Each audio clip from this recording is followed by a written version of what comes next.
बिस्मिल्लाहिर्रहमानिर्रहीम। अस्सलाम वालेकुम नाज़रीन, मैं हूं सैयद अनवारुल हसन और आप देख रहे हैं प्रोग्राम 10 तक बराह रास्त पीटीवी न्यूज़ इस्लामाबाद स्टूडियो से। आज वज़ीर-ए-आज़म मोहम्मद शहबाज शरीफ साहब की सरबराही में वफाकी काबीना का पहला इजलास हुआ, जिसमें काबीना के अरकान शामिल थे। इन्हें मुल्की मईशत और दीगर अहम उमूर पर ब्रीफिंग दी गई। वफाकी काबीना के इजलास से खिताब करते हुए वज़ीर-ए-आज़म मोहम्मद शहबाज शरीफ साहब ने कहा कि ये जो काबीना है इसमें तजर्बाकार अफराद शामिल हैं और नए चेहरे भी इसमें मौजूद हैं, और उन्होंने इसको मुल्क की तारीख़ के वसी तर इतिहाद की काबीना के तौर पे कहा कि उसकी अक्कास है, और वॉर कैबिनेट भी कहा, क्योंकि उन्होंने कहा कि मौजूदा हुकूमत जो उनकी हुकूमत है, उनका जो मरकज़ है और जो कारकर्दगी का महवर है वो गुर्बत, बेरोज़गारी और महंगाई पर काबू पाना है। उन्होंने कहा कि सियासी पसंद नापसंद से बालातर होकर 22 करोड़ आवाम के लिए काम करना है। वफाकी काबीना में जो फैसले किए गए उस हवाले से फिर ब्रीफिंग देते हुए वज़ीर इत्तलात व नशरियात मरियम औरंगज़ेब साहिबा और वज़ीर ख़ज़ाना डॉक्टर मिफ्ता इस्माइल साहब ने प्रेस कॉन्फ्रेंस की और बताया उन्होंने कि उनका मकसद ये है, आज की काबीना में जो शहबाज शरीफ साहब ने रमज़ान पैकेज के तहत चीनी और आटा की कीमतों में कमी का ऐलान किया था, उसकी मंजूरी दी गई। जो 10 किलो आटे का थैला 550 से 400 रुपये कर दिया है और चीनी 75 रुपये फ़ी किलो से 70 रुपये कर दी गई है। इसके साथ साथ डॉक्टर मिफ्ता इस्माइल साहब ने पाकिस्तान तहरीक इंसाफ की हुकूमत की जो मुआशी कारकर्दगी थी उसका अहाता किया, बल्कि तकाबुल किया जो मुशर्रफ बिन नवाज़ की साबका दौर हुकूमत की मुआशी पॉलिसियाँ थीं और जो मुआशी फिगर्स थी। उन्होंने बताया कि PTI की हुकूमत ने 3.5 साल में 20,000 अरब रुपए का कर्जा लिया, और जबकि उन्होंने कहा 1947 से 2018 तक 25,000 अरब रुपए का कर्जा लिया गया था। फिर उन्होंने कहा महंगाई की शरह डबल डिजिट में और मालियाती खसारा बहुत ज़्यादा है। एक तो इस हवाले से ज़रूर हम गुफ्तगू करेंगे और ये जो इकनॉमिक चैलेंज है इस पर ज़रूर बात की जाएगी, क्योंकि PTI वाले भी ये कह रहे थे कि जी हमने मईशत में बेहतरी लाई, जबकि मौजूदा नई हुकूमत का कहना है कि बहुत ज़्यादा मुआशी अबतरी हुई। दूसरा, मैं एक इंटरेस्टिंग खबर है, वैसे तो इंपॉर्टेंट है लेकिन उसका एक पहलू बड़ा दिलचस्प है, वो भी आपके साथ शेयर करना चाहूँगा। अमरीकी कांग्रेस पर्सन रुकन है इल्हान उमर साहिबा, बहुत मारूफ Democrat Congress House of Representative की मेंबर है, दौरे पाकिस्तान के सिलसिले में इस्लामाबाद में मौजूद हैं। उनकी अहम मुलाकातें हुई, वज़ीर आज़म मोहम्मद शहबाज शरीफ से उनकी मुलाकात हुई, सदर मुमलिकत डॉक्टर आरिफ अलवी साहब से हुई, स्पीकर नेशनल असम्बली राजा परवेज़ अशरफ साहब से हुई और वज़ीर मुमलिकत बराए उमूर ख़ारजा हिना रब्बानी खर साहिबा से हुई। लेकिन दिलचस्प पहलू है कि उनकी मुलाकात चेयरमैन PTI और साबिक़ वज़ीर आज़म इमरान खान साहब से भी हुई, और उसमें बताया गया कि इस्लामोफोबिया और दीगर मौज़ूआत जो हैं ज़ेर बहस है, और ये तस्वीर खुद डॉक्टर शीन मज़ारी साहबा ने भी शेयर की। लेकिन जो मौजूदा पॉलिटिकल कॉन्टेक्स्ट है उस पर इसलिए दिलचस्पी इस पर ज़्यादा का इजहार किया जा रहा है, बिलखसूस सोशल मीडिया पे, क्योंकि खुद साबिक़ वज़ीर आज़म इमरान खान साहब ने कहा कि उनकी जो मुंतखब हुकूमत थी वो अमरीकी साजिश के तहत ख़त्म की गई, जो रजीम चेंज हुआ है। तो ये आज बड़ा एक दिलचस्प तबसरा वज़ीर दाखिला राना सनाउल्लाह साहब की जानिब से आया कि ये जो मुलाकात थी ये साजिश थी या मदाखलत। तो इस हवाले से भी ज़रूर हम गुफ्तगू करने की कोशिश करेंगे। फिर इस्लामाबाद हाई कोर्ट में तोशाखाना केस है, उसमें कहा गया है कि साबिक़ प्राइम मिनिस्टर इमरान खान साहब जो उनके तहफ़ जो उन्होंने लिए हैं वो इंफॉर्मेशन को पब्लिक किया जाए। 3 नुमाइंदा पैनलिस्ट मेरे साथ आज के इस प्रोग्राम में शरीक गुफ्तगू, उनका तारुफ हम आपसे करा देते हैं। हम इस्लामाबाद स्टूडियोज़ में ज्वाइन कर रहे हैं, सेनेट ऑफ पाकिस्तान के रुकन है, पाकिस्तान तहरीक इंसाफ से आपका ताल्लुक है, सेनेटर डॉक्टर हुमायूं मोहम्मद साहब, आपका बहुत शुक्रिया सेनेटर साहब कि आपने हमारे लिए वक्त निकाला। हमारे साथ DSNG लिंक पर मौजूद हैं, सेनेट ऑफ पाकिस्तान के रुकन है सेनेटर राना मकबूल साहब, PMLN से आपका ताल्लुक है, आपके हम नहायत शुक्रगुजार हैं कि आप हमारे साथ नशिस्त कर रहे हैं। और बजरिया स्काइप हमें ज्वाइन कर रहे हैं डॉक्टर फ़रूख सलीम साहब, noted analyst, columnist and economist, उनका बहुत शुक्रिया। तीनों मौजूद को फॉर्म वेलकम। मैं इस गुफ्तगू का आगाज़ डॉक्टर फ़रूख सलीम साहब से कर लेते हैं। डॉक्टर साहब बताइएगा, इकोनॉमी साबका हुकूमत जो थी PTI, वो भी ये उनका कहना था, हर इजलास में वो कहते थे कि हम महंगाई को काबू पाने के लिए इकदाम कर रहे हैं, और साबिक़ वज़ीर आज़म कहते थे कि उनको इस बात का इदराक भी और कोशिश भी है। लेकिन आज जब वफाकी काबीना का इजलास हुआ और उसके बाद जो हमारे साथ एक चार्ट भी शेयर किया, मैं चाहूँगा प्रोड्यूसर साहब अगर दिखाएं हमारे व्यूअर्स को कि जो तकाबुल है 2017-18 और 2020-21 का, उसमें बहुत फ़र्क है। शरह नमू जो छोड़ के गए थे PMLN ने कहा वो 6% थी, उनका बहुत नीचे आई, 1.9 पे आई, 0.0 पे आई, और अब 4% का बताया जा रहा है। मालियाती खजारे में इजाफा हो गया है। तो मैं आप ये, बल्कि ये हम आप व्यूअर्स के साथ शेयर भी कर रहे हैं, ये जो आज बताया गया है फेडरल कैबिनेट के बाद कि ये कंपैरिजन ड्रॉ किया गया है, और आप देख सकते हैं economic growth, inflation, food inflation. तो मैं आपसे जानना चाहूँगा डॉक्टर फ़रूख सलीम साहब, वेयर वी स्टैंड टुडे, आज भी हम उतने ही वनरेबल हैं इकोनॉमिकली जो हम 2018 में जब PTI की गवर्नमेंट आई थी और जब वो कह रहे थे, तासुर दे रहे थे या कह रहे थे कि हम बहुत वनरेबल हैं, उसमें इजाफा हुआ है, कमी वाक़या हुई है? डॉक्टर साहब देखिए, दो बातें हैं। पहली बात तो ये है कि पीटीआई वाले जो हमें अपने अदाद-ओ-शुमार दिखाते हैं, वो सिर्फ उनके जो फेवर में जा रहे होते हैं वो पब्लिक के सामने रखे जाते हैं, और पीएमएलएन की तरफ से जो अदाद-ओ-शुमार सामने आते हैं उनमें जो पीएमएलएन की फेवर में जा रहे हैं, और जो कोई एक आधा फेवर में पीटीआई की चला जाता है उसको सामने नहीं रखा जाता या छुपा लिया जाता है। बड़ी तस्वीर क्या है सर? बड़ी तस्वीर जी, बड़ी तस्वीर ये है कि पीएमएलएन की हुकूमत जाते जाते कोई अच्छे माशी इशारे छोड़ के नहीं जा रही। उस वक्त करंट अकाउंट का जो डेफिसिट है, खसारा है, वो 19-20 अरब डॉलर तक पहुंच चुका था।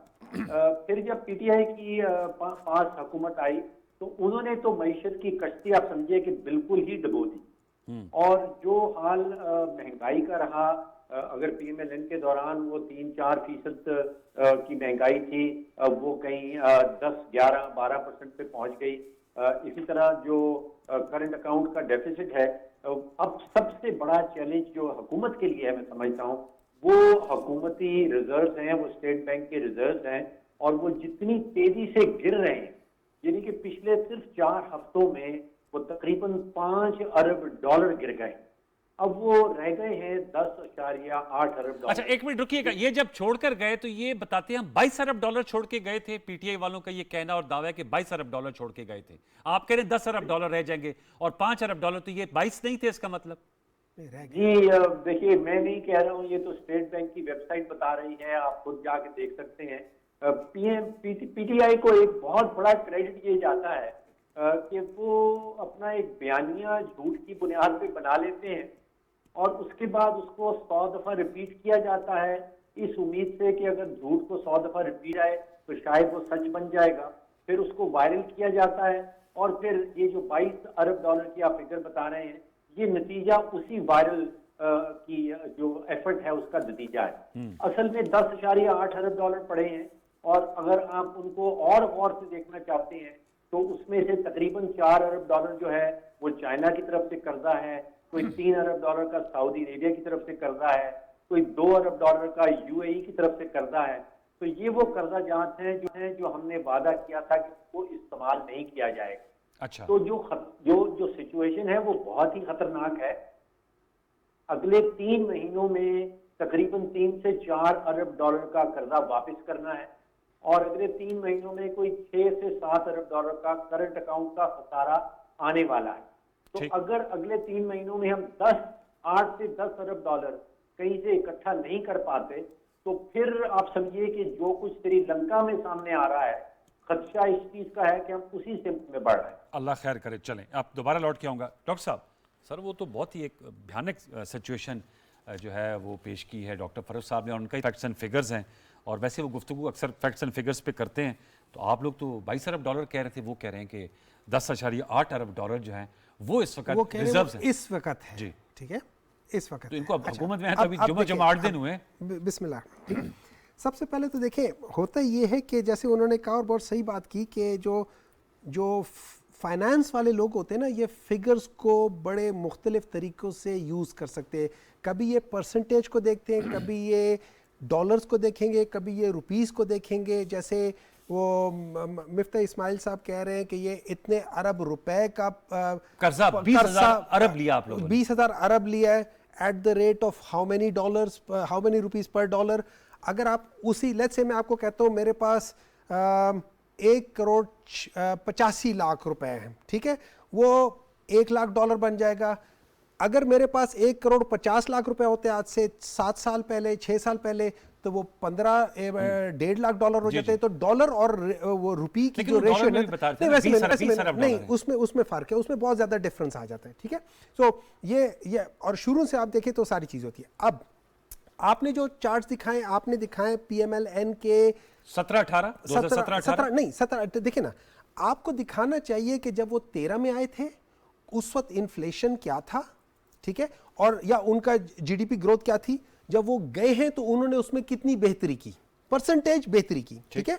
हम लोग जब आए, हमने देखिए, जब आप किसी जगह पे जाते हैं, आप अपना किसी जगह को रेनोवेट करना चाहते तो आप पहले माइनस में जाते। तो पहले साल हम माइनस में गए, हम लोग वो छोड़ के गए, लेट्स से 6 छोड़ कर गए, तो हम 6 से पीछे गए 1 पे, ठीक है, क्योंकि हमने चीजों को रेनोवेट करना था, उसको चेंज करना था। जब आप चेंज करते तो शुरू में माइनस जाते ही जाते हैं, फिर उसके बाद अगले 2 साल में, 1 साल तो हम माइनस चले गए ना, अगले 2 साल में हम माइनस से 21 के एंड पर हम 5 तक चले गए। 4 कह रहे हैं, अभी 4 है ना, Okay. 21 के एंड में। पिछले 4-5 महीनों से तो ये सारे मसले शुरू हो रहे हैं, तो उस वजह से थोड़े अच्छा। अब इसमें आई एम श्योर फारूक साहब वुड बेल मी आउट। ये मुझे बता दें, जब ये जो इन्फ्लेशन की बात कर रहे हैं, हम 4% से 10% पे चले गए, कितनी परसेंटेज इसकी इंप्रूव वो ज्यादा हुई है? 2 टाइम्स बढ़ गई है, Obviously. 2 टाइम्स बढ़ गई जी, है ना, जी। ठीक है। उसका impact लोगों पे बढ़ा था सर ना। सबर ना, इसी दौरान में बाकी मुल्कों की इन्फ्लेशन कितनी बढ़ी है? अमेरिका 1% से 7% पे चला गया, कितने टाइम्स उसकी इंक्रीज हुई है? 6 पर टाइम्स। कैपिटा इनकम में बड़ा फर्क सर है देखिए, डॉक्टर साहब। होल्ड ऑन, मेरी जेब और एक अमेरिकी की जेब की सलाहियत में बड़ा फर्क है। उनमें रहने के भी, वहां पे कॉस्ट ऑफ लिविंग भी ज्यादा है ना। आप जब वहां की बात करते हैं तो अर्निंग्स cost of- भी ज्यादा है ना। हर चीज उनकी बेहतर है। उनमें कोई बंदा जो जेल के अंदर बैठा हो, जिसका घर जेल हो, उसको आप गवर्नर नहीं लगा सकते। वहां पे अगर किसी के ऊपर केस हो तो वो मिनिस्टर नहीं बन सकता। तो यहाँ और पर सर जी बात सुने ना, जब आप अमेरिका की मिसाल देते हैं तो सारी चीजें अमेरिकी की करें ना। आप यहां से एक चीज उठा रहे लेकिन आजकल तो आप लोग एंटी अमेरिकन वेव पे चल रहे हैं ना। मैं एंटी अमेरिकन हम नहीं है, hold on, we are not anti American, this is very wrong narrative. हम लोग ये कहते हैं कि हमारे काम अमेरिकी के अंदर- साजिश को कैसे नहीं, ताबीर देखिए, किया जाए? देखिए, आप कहते हैं अमेरिकी देखिए, साजिश के तहत आपकी देखिए, हुकूमत चेंज की, देखिए, तो आप एंटी अमेरिकन देखिए, है ना सर? देखिए नहीं, हम ये नहीं कहते कि हम एंटी अमेरिकन है। हम उनको कहते हैं कि देखो, तुम हमारे दोस्त हो, हमारे अंदरूनी मामलात हैं उनमें तुम दखल अंदाजी मत आई करो। होप कि इल्हान उमर साहब को ठीक है, फॉर्मर प्राइम मिनिस्टर अच्छा, ने कन्वे किया एक होगा। मिनट है जाए। इल्हान उमर साहिबा जो आई जो थी ना, वो एक बहुत इंपॉर्टेंट काम के लिए आई थी, वो इस्लामोफोबिया है। Please do not mix that thing, क्योंकि ये इस्लामोफोबिया, हम लोग जो एज अ मुसलमान हैं, हम अपने आप को ही इसको गलत करके अपने आप को ही खराब कर रहे हैं। वो हमारे ex prime minister Imran Khan साहब है, उनसे इसलिए मिलिए, he is the only leader who actually went on and led the world against Islamophobia. दौरान गुफ्तगू मुलाकात बात तो की जानी चाहिए जब पूरी क्यों करें? हम अपने टॉपिक पे रहेंगे, और यही शीरीन मजारी ने अपने ट्वीट जानी में कहा है। कैफियत आप लोगों ने बर्पा की है कि अमेरिकी देखिए, साजिश के देखिए, तहत हुकूमत हटी है। सुने, first of all she is not a part of the government, but she is part of the party, Democrat है। जो मर्जी हो ना, देखिए, अब आप जो है पीटीआई के सेनेटर हैं, मैं तो आपसे पीटीआई की सरकार में जो रही उसकी पॉलिसी की पूछूंगा मैं ना। उसकी, हो सकता है मैं पीटीआई की इस बास पॉलिसी से मैं एग्री ना करता हूं, एज ए गवर्नमेंट पॉलिसी से एग्री ना करता हूं। अच्छा। गवर्नमेंट की अपनी पॉलिसीज होती है, पार्टी की अपनी पॉलिसीज होती है, बास दफा बास चीजों पे आप नहीं कर सकते, because there are so many आप जो कंस्ट्रेंट्स। अमेरिका के लोग थे, मैं डॉक्टर साहब आपसे पूछ के फिर सेनेटर साहब, आप माजरत पे आपके साथ हो। डॉक्टर फरूक साहब, ये जो सर कंपैरिजन ड्रॉ किया जाता है कि आलमी सतह पे महंगाई हुई है, और मैं एग्री करता हूं पार्शियली डॉक्टर हुमायूं साहब से, बहुत महंगाई हुई है अमेरिका में, यूके में फूड बास्केट की कीमत बहुत बड़ी है। क्या तकाबुल किया जा सकता है कि अमेरिका की जो महंगाई और पाकिस्तान की, और इंपैक्ट कितना फर्क होता है? सर इस वाले जरा इख्तिसार से बताएगा, फिर मैं राना मकबूल साहब को जाऊंगा। फरूक साहब, देखिए, 2 बातें हैं अनवर, 2 बातें। पहली बात तो ये है कि जो 193 ममालिक हैं यूनाइटेड नेशंस के मेंबर्स, उनकी जो एवरेज इन्फ्लेशन पिछले साल आई है वो 3.5% की आई। 3.5? हमारे यहाँ पर 3.5% की एवरेज है, ग्लोबल एवरेज जिसको कहते हैं। उसके मुकाबले में हमारे यहाँ जो फूड इन्फ्लेशन आ रही थी वो तकरीबन 13-13.5% पे जा रही थी। तो इसमें कोई शक नहीं कि महंगाई दुनिया भर में आ रही है, लेकिन पाकिस्तान में जो महंगाई की शरह है वो दुनिया की एवरेज से 3 से 4 गुना ज्यादा है। अच्छा, दूसरी चीज एक वाजे कर दूं, देखिए, ये बहस करना कि करंट अकाउंट डेफिसिट किसका कम है किसका ज्यादा है, रेट ऑफ इन्फ्लेशन कहाँ जा रहा है, ये मईशतदानों का काम। ये 4 मईशतदान आपस में बैठ जाएं और इसके ऊपर बहस शुरू कर दें। आम आदमी की मईशत जो है वो 4 चीजों की है पाकिस्तान के अंदर जी। वो देखता है कि आटे की कीमत क्या है, आज से 3 साल पहले 4 साल पहले जब पीटीआई की हुकूमत आई थी तो क्या थी, आज चीनी की कीमत क्या है, आज मेरा बिजली का बिल जो महीने के बाद आएगा वो कितने रुपए फी यूनिट आएगा, उसका ताल्लुक करंट अकाउंट डेफिसिट से और अमेरिका में इन्फ्लेशन क्या है और इंडिया में है या नहीं, उसका कोई ताल्लुक नहीं। तो ये 4 चीजें जो पाकिस्तानियों की मईशत है उसके ऊपर अगर आप गौर कर लें तो 2018 में आटा तकरीबन 35 रुपए किलो बिक रहा था, फिर ये 70, 75, 80 रुपए तक पहुंच गया। तो 3 साल में 100% इजाफा हुआ है आटे की कीमत में। इसी तरह चीनी की कीमत जो 55 रुपए किलो थी वो 100, 110, 120 तक चली गई, उसमें 100% इजाफा हुआ। मेरे घर में जो बिजली का बिल आता था आज से 3 साढ़े 3 साल पहले, वो 11 रुपए का यूनिट था। मैंने जो पिछले हफ्ते अपने बिजली का बिल पे किया है वो 28 रुपए यूनिट है। जी। अब आप सोचिए कि ये दो धारी तलवार चली है कि मेरी चीजें जो मैं खरीदता था वो तकरीबन 100% उसमें इजाफा हो गया, और इन 3 सालों के दौरान जो मेरी आमदन है, औसतन आमदन, वो मुसलसल 3 साल गिरी है। तो पाकिस्तानियों के ऊपर तो दो धारी तलवार चल गई। ठीक, आपने उसके नतीजे जी आपने उसका बड़ा एक जबरदस्त अंदाज में एक पर्सपेक्टिव दिया है। सेनेटर साहब, राना मकबूल साहब, सर बताइएगा, कैबिनेट आज उनकी पहली मीटिंग थी और प्राइम मिनिस्टर शहबाज शरीफ साहब ने कहा ये वॉर कैबिनेट है और उन्होंने वॉर फुटिंग्स पे आप लोगों ने काम करना है, महंगाई के खिलाफ, बेरोजगारी के खिलाफ और जो हमारी मुआशी सूरत हाल है। तो सर मुख्तलिफुल ख्याल काबीना है, आप समझते हैं अपने तजर्बे की रोशनी में कि इससे तमाम जो अहदाफ वो हासिल कर लिए जाएंगे, या ये तो नहीं होगा कि पहले कभी एक एलआई को मनाने में तवानाइयाँ सर्फ हों या दूसरे एलआई को मनाने में तवानाइयाँ सर्फ होती रहें? नहीं, इंशाल्लाह ऐसे नहीं होगा, मुज्तमे होकर काम करना पड़ेगा, यही उन्होंने कहा है अपने इसकी नोट एड्रेस में। ये जो थीमेटिक इसका सब्सटेंस है वो यही है कि मिल के काम करना चाहिए और होगा इंशाल्लाह। इख्तलाफ राय तो घर में भी लोगों का होता रहता है। मैंने दोनों डॉक्टर साहबान को सुना है जी। एक मेडिकल के डॉक्टर हैं, दूसरे मईशत के डॉक्टर हैं, इतने आलम फाजिल लोग हैं। जो बात कहनी थी तो वो तो कह दी गई है, लेकिन मेरी नज़र में जो सबसे बड़ा मसला पैदा हुआ है इस वक्त वो थी हमारी जो गवर्नमेंट गई है उसकी मिसगवर्नेंस। अच्छा। Lack of enforcement. अब आप कहते हैं कि फूड की कीमत इतनी फूड आइटम्स की चढ़ गई। अब हैरानी हमें ये होती है कि कहते हैं कि बम्पर क्रॉप हुई है गंदम की, तो इनके आने से पहले तक यानी 2 दिन पहले तक गंदम जो है वो हम एक्सपोर्ट कर रहे थे, अब हम गंदम इंपोर्ट कर रहे हैं। इसी तरह आप शुगर का हाल देख लें, वो एक्सपोर्ट होती थी, अब हम इंपोर्ट कर रहे हैं। अब जो आपको पता है जो आग लगी है, जैसे डॉक्टर साहब ने फरमाया है, डॉक्टर फरक सलीम साहब ने, कि इनका बिल इतना ज़्यादा आ गया है, 2 गुना 3 गुना। क्यों आया है? इसलिए कि सारे ज़माने ने ये चीखो पुकार की कि आप पिछले साल पहले महीने में LNG खरीद लें, $4 पर यूनिट मिल रही है, क्यों नहीं खरीदी? आके नवंबर में $30.5 पर यूनिट खरीदी, क्यों? उसकी वजह यह है कि ये जो माफिया जिसकी प्राइम मिनिस्टर साहब हमेशा जिक्र करते थे, माफिया के हाथों चल गया सारा मामला। अगरचे हमारी जो सेनेट की कमेटी है, ये कैबिनेट कमेटी, उसने इसकी इंक्वायरी जो है वो इंस्टीट्यूट कर दी है। 3 सेनेटर्स हैं जो देखेंगे इसकी कॉजेज़ क्या हैं, इसकी रीजंस क्या हैं, इसके बेनिफिशरीज क्या हैं और फिर किस किस को सज़ा मिलनी चाहिए और क्या इसकी रेमेडीज़ हैं। ये तो एक है। अब जो नई गवर्नमेंट आई है ये भी इसके सारे प्रोज एंड कॉन्स और सारे फैक्टर्स को प्रूव करेगी कि ये बहुत बड़ा, यानी कि billions of dollars we have wasted, चाहे वो किसी की जेब में गए हैं। तो ये जो सारे फैक्टर्स थे मिस गवर्नेंस के और लैक ऑफ, आप अपनी स्मगलिंग को गंदम की रोक नहीं सकते हैं। आपकी इतनी बड़ा अमला फैलाया है, वो कैसे आप उससे क्या काम लेते हैं? आप मार्केट की फोर्सेस को मैनेज नहीं कर सकते हैं। आपको पता है कि मार्केट कमेटीज बनी हुई हैं, लोकल रिप्रेजेंटेटिव्स हैं, एडमिनिस्ट्रेशन के लोग हैं। अगर आप उनका कोई कॉम्बिनेशन बना के कोई टीमें बनाएं तो प्राइस इन्फोर्समेंट जो है उसमें काफी ज्यादा लोगों को रिलीफ मिल सकता है। सर आम नुकता उठा है कि प्राइस इन्फोर्समेंट से रिलीफ मिल सकता है। आपने कहा प्राइस इन्फोर्समेंट से रिलीफ मिल सकता है। आप अपनी बात मुकम्मल कर लीजिए, फिर मैं डॉक्टर साहब से पूछूंगा जो आपने नुकता उठाया। जी राना साहब। जी, चीजें इंशाल्लाह बेहतर होती जाएंगी। जो आपने फरमाया है, आपने प्राइम मिनिस्टर के काम करने का अंदाज देखा है जी, क्योंकि मैं तो इनको बहुत मुद्दे से देख रहा हूँ, आप भी देख रहे हैं किस तरह चीजों को इम्प्लीमेंट किया जाता है, मेहनत से काम किया जाता है।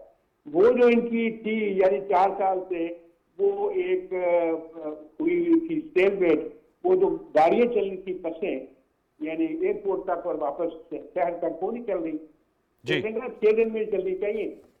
आप मेट्रो सर्विस की बात कर रहे हैं, मैं राना साहब दोबारा लौट के आऊंगा। आपने मेट्रो सर्विस की बात की जो जिसका इफ्तिताह किया सेनेटर साहब, एक तो डॉक्टर फारूक सलीम साहब कह रहे हैं कि जो आम आदमी की जो इक्तिसादियात है वो चीनी, आटा, बिजली का बिल, गैस का बिल, ज़रा बताइए आपकी भी नॉलेज में होगा, वो मैटर करता है, उसमें बहुत ज़्यादा इजाफा हुआ 100%। दूसरा, गवर्नेंस इन्फोर्समेंट मैकेनिज्म में बहुत कमी और सुकम पाए जाते थे, जो आपके colleague fellow colleague senator Rana मकबूल साहब कह रहे हैं, इस पे सर आप क्या जवाब देंगे? और माफियाज के खिलाफ आप लोगों का भी बयानिया था, ये कहते हैं लेकिन प्राइस इन्फोर्समेंट को इन्फोर्स किया जा सकता है। पहले मैं फरोज साहब के उसका थोड़ा सा मतलब आई एम नॉट फाइनेंशियल गुरु ना, तो मैं तो अपनी you're a सोच public representative, तो आपको तो मैं मालूम है अपनी एक लोगों की। सोच के लिहाज से उसका जवाब दे सकता हूँ ना। देखिए, मैं बीइंग अ डॉक्टर, मैंने जो बीमारी है ना उसकी जड़ को देखना है कि प्रॉब्लम कहाँ हुई, तशखीस करनी है। तशखीस करनी है, ठीक है। सॉरी, मेरी उर्दू उतनी अच्छी नहीं जितनी आपकी है, ठीक है। अब मैंने ये देखना है कि मेरा ये बिजली का बिल क्यों बढ़ता जा रहा है, मेरे ऊपर कॉस्ट क्यों बढ़ती जा रही, सारी चीज़ें। तो जब मैं देखता हूँ, और ये सारी चीज़ें इंटर रिलेटेड है, ये सारी इन्फ्लेशन इंटर रिलेटेड होती है, ये एक अकेली नहीं है, इसके बड़े मल्टीपल फैक्टर्स होते हैं, ठीक है।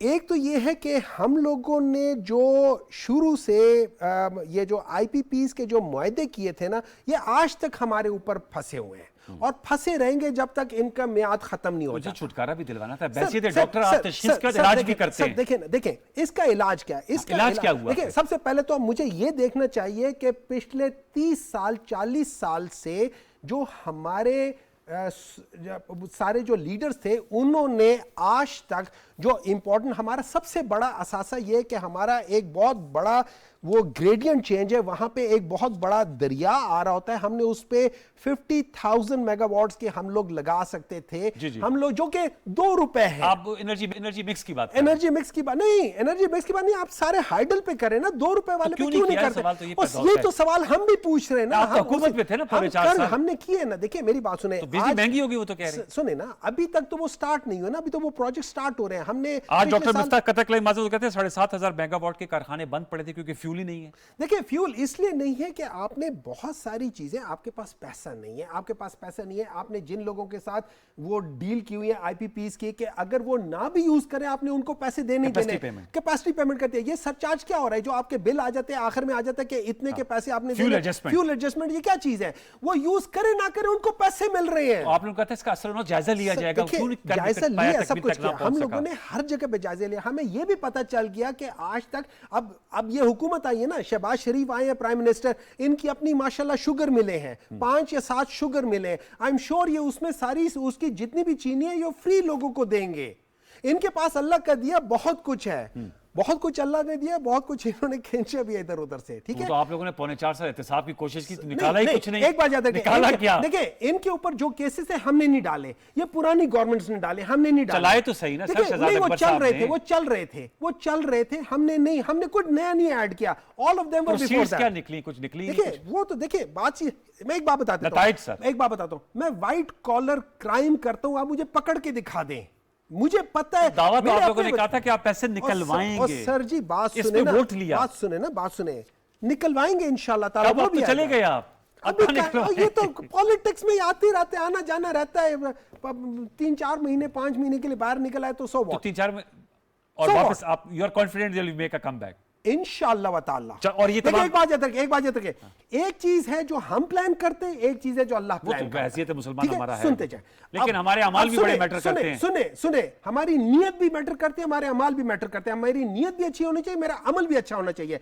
और अगर मैं अपनी जात से बालातर होकर कर रहा हूं, अल्लाह ताला मेरी मदद करेगा ही करेगा, ये मैं मान ही नहीं सकता वो मेरी मदद ना करे। और अल्लाह की मखलूक के लिए भी काम करना है। जब अल्लाह ताला सर, इक़्तिदार देता है, लोग भी तो खुश वो होना। शख्स जिसको लाखों लोगों की दुआएं हैं कि जिसने उनके घरों के चिराग बुझने से बचा दिए अपनी जाती हैसियत के लिहाज से, उसको अल्लाह ताला ने उसको कहीं ना कहीं मदद देनी है। ये मेरा ईमान है, ठीक अच्छा, है। राना अच्छा, साहब, एक मिनट है जी, जी। अब राना साहब ने एक बात की थी, ये मेट्रो की बात की थी। आप जाके सीडीए के जाके देख लें, ये मार्च के शुरू में, फरवरी के एंड में सीडीए ने अनाउंस किया था कि फर्स्ट वीक ऑफ मई में हम लोग स्टार्ट कर रहे हैं। अच्छा सर, इधर ही ठहर जाइए। ये कब होनी चाहिए थी वायदे मंसूबे के तहत? 2019 में हो जाने चाहिए। सर, तो आप देखें ना, आपको कंप्लीट इंफॉर्मेशन नहीं है, ये अभी नहीं होनी थी, ये पहले होनी थी। सुने, होना चाहिए था। उसमें उन्होंने ये भी बताया हुआ है कि उनका जो ठेकेदार है, जो हमारे ठेकेदार होते हैं, जिनको इन्होंने ठेका दिया था ना, वो भाग गया। ये लोग भागे, वो भी भाग गया ना पीछे। तो आप लोगों ने फिर हुकूमत क्या इस्लामाबाद में नहीं फोर्स कर पा रहे थे? मेरी बात सुने, जब एक बात सर, ये फिर लकुना तो है इसमें देखिए, इसमें लीगल प्रॉब्लम्स बड़े होते सर, हैं, आप- इसमें होते हैं बड़े लीगल, आप एकदम नहीं कर सकते, इसमें चीजें लेकिन लगती उसपे हैं। सालों साल तक कटाई भी नहीं पड़ होल्ड ऑन मैराथन सर 2 साल में काम हुआ है, ये नहीं है कि काम नहीं हुआ। क्योंकि अब आप जो डेट बता रहे हैं असली ये 2022 में इसकी इब्तिदा होनी थी, सर देखिए 19 में होना था। सर देखिए ना, हो जाते आप जब आप अपने जैसे लोगों को ठेके दे रहे होंगे इस लिहाज से, तो ये प्रॉब्लम्स आ जाती है। लेकिन इस दौरान में काम रुका नहीं है। आप भी यहाँ कश्मीर हाईवे में जाते रहते थे ना, मैं देखा है, बस ही नहीं देखी हूं। नहीं बस नहीं स्टार्ट हुई, काम हो रहा था, बहुत बस slow स्टार्ट paced. होंगे। You will agree. I agree, ठीक है। राणा साहब ये तो कह रहे हैं- लेकिन it was announced in February that it will open in May. Sir वो कह रहे हैं तो कि अनाउंस हुआ हुआ था, ये कर तो रहे आप हैं। लोगों ने वो- जो है ना इफ्तिताह कर दिया। डॉक्टर हमारी साहब तो ये क्या, और मान नहीं, भी रहे नहीं, कि सोफ्रानी का शिकार था। CDX से पता CDX, कर ले, कह रहे हैं उन्होंने CDX से। कहा हुआ है, उन्होंने इसकी और प्रेस रिलीज दी हुई है। जी जी जी डॉक्टर जी राणा साहब मेरे सीनियर है, काफी इज्जत है, लेकिन सच्ची बात देखनी चाहिए। मियां नवाज शरीफ ने 70 तक मोटरवे बनाई, जी, ठीक है, 4.25 साल हो गए हैं ना। सखर तक 4 साल हो गए हैं ना। जी जी और शक्कर से जब हैदराबाद अब जाते हैं तो लोगों की कमरें टूट जाती हैं। ये कौन सी गवर्नमेंट है जिसने उस मोटरवे पे एक ईंट भी नहीं लगाई पिछले 4.25 साल? सिंध की आप लेवल ऑफ फोकस देखें और लेवल ऑफ सीरियसनेस देखें। एनएचए में मोटरवे ने डॉक्टर साहब तो शरीफ आदमी हैं, लेकिन बाकी लीडर्स ने तो सारी एनर्जी गालियां देने पे जाया कर दी, दुष्नाम तराजी। और जो देखें, आप अगर अपने डिक्शन को इतना गिराएंगे, आपकी पर्सनैलिटी भी गिर जाएगी, आपकी परफॉर्मेंस भी गिर जाएगी, आपका इम्पैक्ट भी गिर जाएगा। आप एक ख़ास शुस्तगी और शाइस्तगी के लेवल से नीचे नहीं आ सकते। जी तो जिस तरह जो लैंग्वेज इस्तेमाल की जाती है, क्या ये लीडर्स की लैंग्वेज होती है? इसलिए मैं समझता हूँ कि सारे का सारा जो इनका कंडक्ट है हमारे दोस्तों का, उसको रिविज़िट करना चाहिए। बिस्मिल्लाह, सत बिस्मिल्लाह, ये लड़े इलेक्शन और जीते इलेक्शन अगर लोग इनको समझते हैं। लेकिन मैं एक इलेक्शन की जो मैकेनिज्म का आपको 1 मिनट लेके अर्ज कर देता हूँ। 2011 में पीटीआई का जलसा हुआ था यादगार पाकिस्तान पे, बहुत बड़ा जलसा था। उसमें और लोग भी शामिल थे जो मेकर्स होते हैं। उन्होंने बहुत सारे लोगों को वहाँ बुलाया और लोग समझते थे बस गया मामला। 2013 के इलेक्शन में लाहौर में 1 सीट मिली, 14 में से 1 सीट। अब आ जाइए 2018 में जी, और जो करना था, जो किया जा सकता है, जो टेम्परिंग टिंकरिंग हो सकती वो की गई। इसके बावजूद 14 में से 3 सीटें मिली और 2 जेन्युइनली मिली। एक तो वैसे ही जो इमरान साहब की सीट थी वो तो 500-600 वोटों से, जो आपको पता ही है। लेकिन उसके बाद जब बाई इलेक्शन हुआ, हुकूमत भी इनकी अपनी थी, तो साद रफीक हज़ारों वोटों से जीत गया हुमायूं अख्तर से। बात यह है कि वोटों का टेक्सचर भी देखना पड़ता है और लोगों का एक एटीट्यूड है। मुस्लिम लीग जो है इस तरह की जमात नहीं है कि शोरी मचाती रहे और गालियाँ ही देते रहें और पगड़े ही डालते रहें। ये और तरह के लोग हैं। इनकी औरतें और मर्द जो है वोट वाले दिन, इलेक्शन वाले दिन निकलते हैं और वो वोट डालते हैं। ये इनको अपना जो है एक चाव पूरा कर लेने दें। अच्छा। आपको पता चल जाएगा जब इलेक्शन आएगा कि क्या होता है। इसलिए इसकी बाकायदा साइंस को समझने की ज़रूरत है। अल्लाह करे इनका शौक़ पूरा हो जाए, इसमें कोई शक नहीं है। लेकिन इस भरम में और गलतफहमी में नहीं रहना चाहिए। डॉक्टर साहब तो बड़े पढ़े लिखे दाना आदमी हैं। वो जो बैसाखी थी ना, वो अब निकल गई है। अच्छा, आपको खुद अपना अब वो बैसाखी किसके पास है सर? फेस करना पड़ेगा। और आगे भी तो कोई ऐसे लोग जो हैं, आगे बेबस लोग तो नहीं बैठे हुए ना, ठीक। वो भी पॉलिटिकल लीडर्स हैं, उनकी एक बेस है, उनकी एक फॉलोइंग है। तो अब Obviously। ऐसे ही at the face of it आप अगर 2-4 हज़ार, 20 हज़ार, 40 हज़ार बंदा इकट्ठा करके नारे लगा ले, तो इसका मतलब आप इलेक्शन स्वीप कर जाएंगे। चले रॉन्ग है। ठीक है, एक छोटा सा वक्फा लेंगे। वक्फे के बाद आएंगे तो डॉक्टर फरूख साहब से मैं जरूर जानने की कोशिश करूंगा कि ये जो बयानिया है पीटीआई का, क्या इकोनॉमी जो है वो मैटर करेगी एक आम पाकिस्तानी? क्योंकि प्राइम मिनिस्टर मोहम्मद शहबाज शरीफ साहब कहते हैं कि वो कारकर्दगी पे उनका फोकस है, और जो former prime minister Imran Khan साहब वो कल लाहौर में जलसा करने जा रहे हैं, वो एक नया नैरेटिव लेकर चल रहे हैं, आज़ाद खारजा पॉलिसी और बैरूनी साजिश। वोटर्स किस तरफ ज्यादा अट्रैक्ट होते हैं माजी की तनाजुर में, अगर उनकी तरजीहात देखी जाए? ये भी नुकता उठाएंगे एक छोटे से वक्फे के बाद। वक्फा ले लीजिए।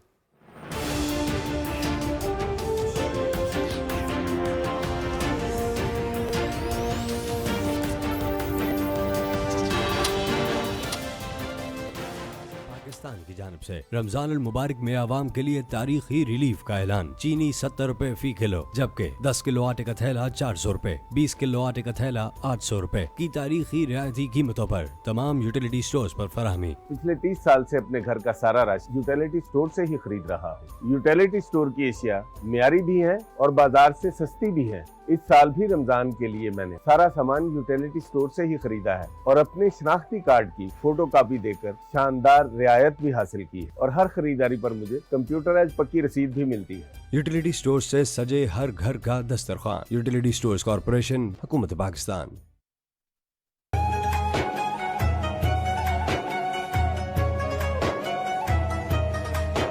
Ramzan Pakistan, Ramzan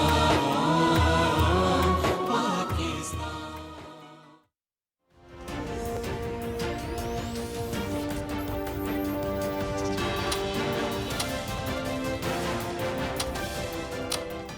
welcome back viewers. Doctor Farooq साहब, सर बताइएगा, अब जाहिर बात है पीटीआई, आपने देखा डॉक्टर हुमायूं साहब भी कह रहे हैं कि बस 3-4 महीने में जब इलेक्शन जब भी होगा, जैसे पीटीआई की ख्वाहिश है, आज भी कल भी फॉर्मर प्राइम मिनिस्टर जलसा करेंगे और तो अब यही उनका एम्फेसिस है कि जल्द से जल्द इलेक्शन कराया जाए।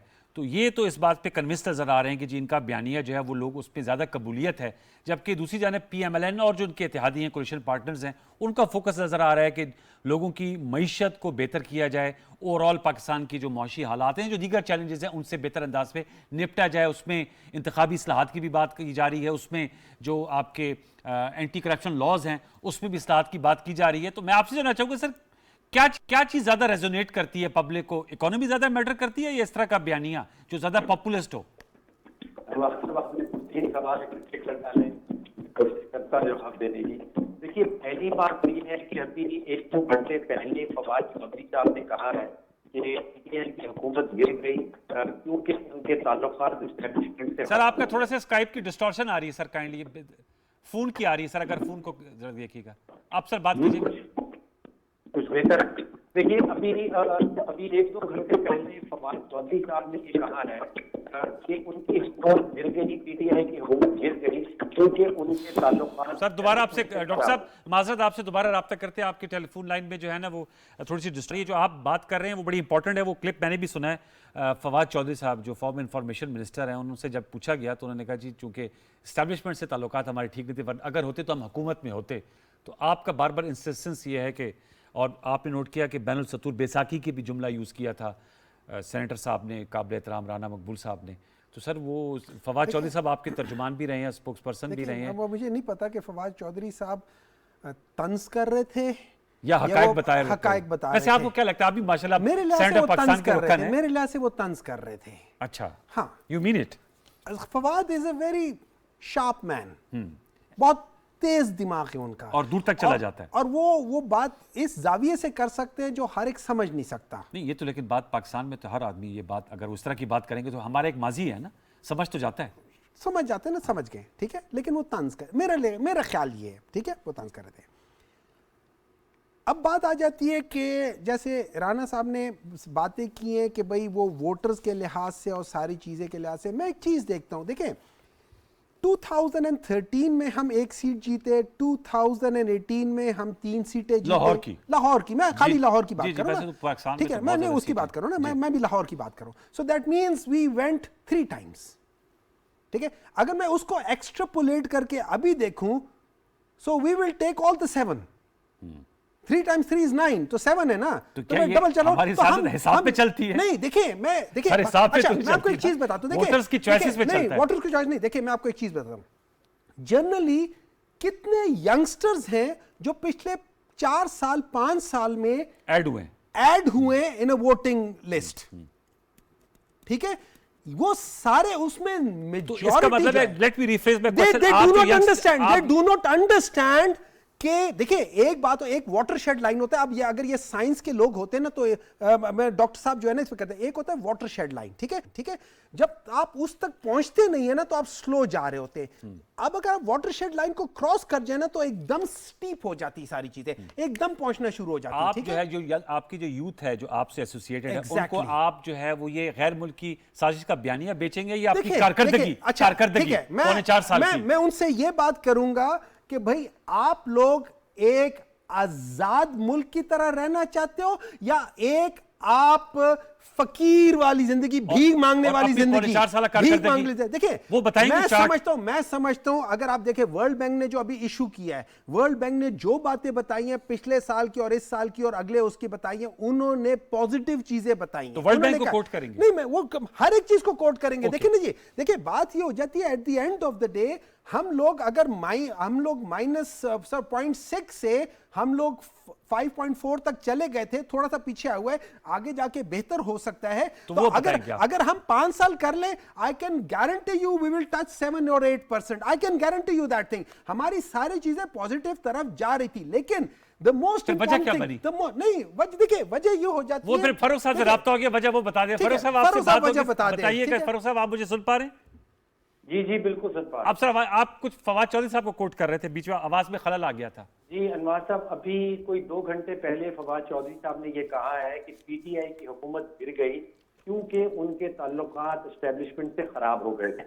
अब फवाद चौधरी साहब ये कह रहे हैं, इमरान खान साहब ये कह रहे हैं कि उनकी हुकूमत अमरीकी साजिश के नतीजे में गिरी है। तो एक तो मुझे महसूस हो रहा है कि पीटीआई के अंदर जो उनकी क्यादत है वो भी शायद एक पेज पे नहीं है।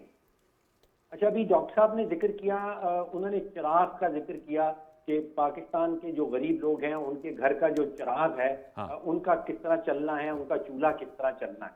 देखिए इस वक्त जो मन गढ़ंत कहानियां पीटीआई ने बुनी हैं अमेरिका मुखालफत के हवाले से, अमेरिकी साजिश के हवाले से, उसका पाकिस्तान को और पाकिस्तान में रहने वालों को बहुत बड़ा माशी नुकसान पहुंच सकता है। अच्छा, इस वक्त तकरीबन 3 करोड़ पाकिस्तानी ऐसे हैं जो हमारी टेक्सटाइल इंडस्ट्री में मुलाजिम हैं और उनके रात का चूल्हा या चिराग जिसकी डॉक्टर साहब बात कर रहे हैं वो तब चलता है जब हमारी एक्सपोर्ट अमेरिका और यूरोप पहुंचती है। तकरीबन 54% पाकिस्तान की जो टोटल एक्सपोर्ट्स हैं वो या अमेरिका जाती हैं या यूरोप जाती हैं। अब अगर हम ये बयानियां बनाते हैं कि अमेरिका साजिश कर रहा है और ये झूठी एक मनगढ़ंत कहानी बनाई जाती है सिर्फ अपने 4 वोटों के लिए या अपनी सियासी मुफाद के लिए, तो आप सोचिए कि अगर अमेरिका हमारी एक्सपोर्ट लेना बंद करता है, अगर यूरोप में हमें तकलीफ होती है ये एक्सपोर्ट करने के लिए, तो ये जो चिराग का जिक्र हो रहा था, जो 3 करोड़ पाकिस्तानी जहां उसके ऊपर डिपेंडेंट हैं, उनका चिराग उसकी बुनियाद पे चलता है, उनका घर का चूल्हा उस बुनियाद पे चलता है कि ये पाकिस्तान की एक्सपोर्ट से चलती रहें और यूरोप और अमेरिका जाती रहें। तो ऐसा बयानिया खुदाया ना बनाएं जिससे पाकिस्तान को और पाकिस्तान में रहने वालों को इतना बड़ा नुकसान हो सके। फिर आप देखिए कि पिछले 3-4 दिन से, हफ्ते भर से जो बयानिया बनाया जा रहा है जिसमें कहा जा रहा है कि किसी तरीके से पाकिस्तान की फौज और पाकिस्तान की सोसाइटी के बीच में गैप खड़ा किया जाए, एक इख्तलाफात लाए जाएं, उसमें गल्फ पैदा किया जाए। खलीज। एक बयानिया ये शुरू किया गया था कि किसी तरीके से फौज की हाई कमांड के अंदर कोई डिवीजन पैदा की जाए। देखिए ये बयानिए आपकी अपनी सियासत के लिए शायद अच्छे साबित हो जाए, शायद आपको इनकी बुनियाद के ऊपर 4 वोट मिल जाएं, लेकिन इसका जो नुकसान पाकिस्तान को होगा वो इतना बड़ा होगा और ना सिर्फ वो डिप्लोमेटिक महाज पे होगा, वो हमारी माशी महाज पे इतना बड़ा नुकसान कर सकते हैं कि उसको हम फिर गिनते रह जाएंगे और बेशुमार पाकिस्तानी लोग जो हैं वो उसके नतीजे में बेरोजगार हो सकते हैं। आपने सुना डॉक्टर साहब, प्रेम साहब, आपको नाकाबिले तलाफी नुकसान हो सकता है पाकिस्तान को। उन्होंने इकोनॉमिकली, डिप्लोमेटिकली और जो सोसाइटल लेवल पे उन्होंने कहा जो आप लोग एक फ्यूचर ट्रेंड है उससे भी बड़ी खलीज पैदा हो सकती है। सबसे पहले तो with due respect to doctor साहब, डॉक्टर फारूक सलीम साहब, मैं नहीं समझता कि किसी जगह भी इमरान खान ने या किसी ने भी ये कहा हो कि हमारी फौज के खिलाफ बगावत करो या किसी चीज़ के खिलाफ बगावत करो, किसी जगह नहीं कहा।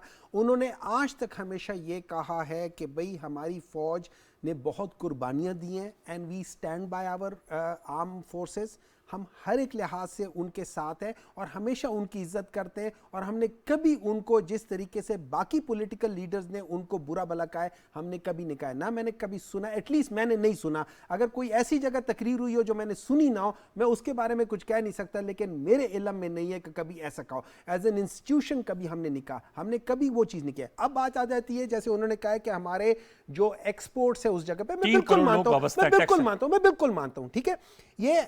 ये जो टेक्सटाइल इंडस्ट्री है ये रिवाइव कब हुई है? अभी तो रिवाइव हुई है। इससे पहले तो ये मर गई थी। फिर बिठाना क्यों चाह रहे एक हैं? मिनट है, एक मिनट है। अब सवाल ये पैदा होता है, मैं बिल्कुल चाहूंगा कि मेरा एक्सपोर्ट अमेरिका में और ज्यादा हो, मेरा एक्सपोर्ट यूरोप में और ज्यादा हो, but at the cost of what?